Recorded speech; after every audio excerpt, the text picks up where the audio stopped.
Alright, in this video we'll take a look at two of our direct and inverse variation word problems to go along with our direct and inverse variation notes in the previous video. A theater company plans to hire people to build a stage set.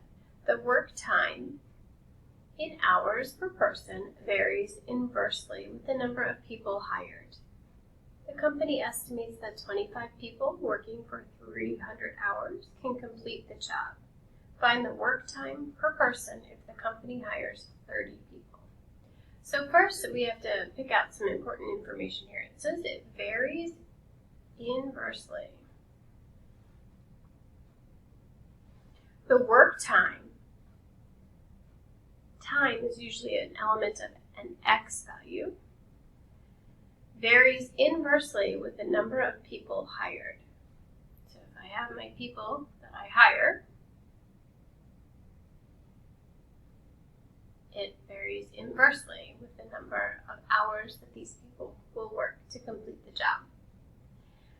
The company estimates 25 people working for 300 hours. So I'm going to replace my P with 25 people and my hours with 300.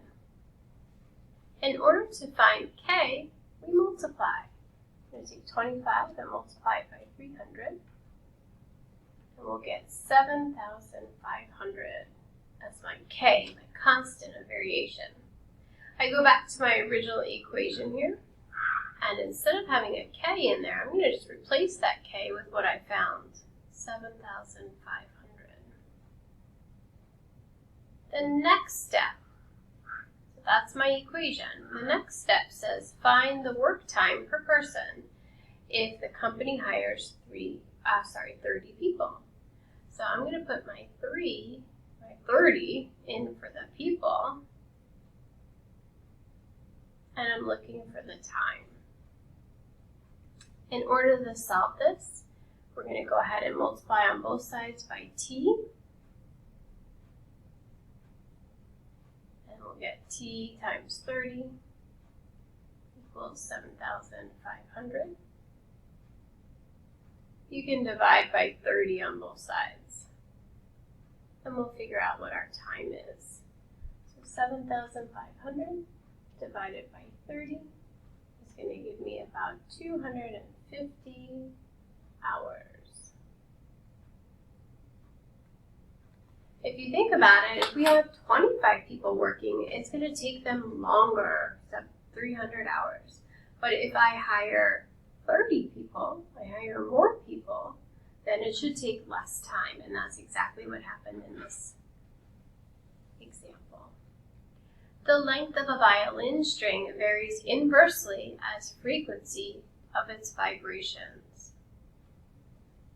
A violin string 14 inches long vibrates at a frequency of 450 cycles per second. The length of the violin string varies inversely as the frequency of its vibrations. So we have to think of what's the input, what's the output, what's the X, what's the Y. Does the vibration determine the length of the string, or does the length of the string determine the vibration? I think for this case, it's the length of my string length is my X value, and that determines my frequency. So I start off with something like that. Then I'm going to plug in what I know.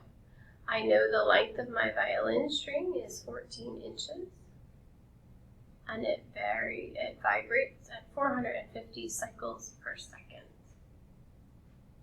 So I need to find K, I need to find my equation. So I'm going to do 450 times 14, and we'll find our K to be 6,300. Going back to my original equation, I'm just going to replace the K with 6,300. Then it says find the frequency of a 12-inch violin string. Well, my frequency is equal to 6,300 divided by the length of the string. The frequency is 525 cycles cycles per second.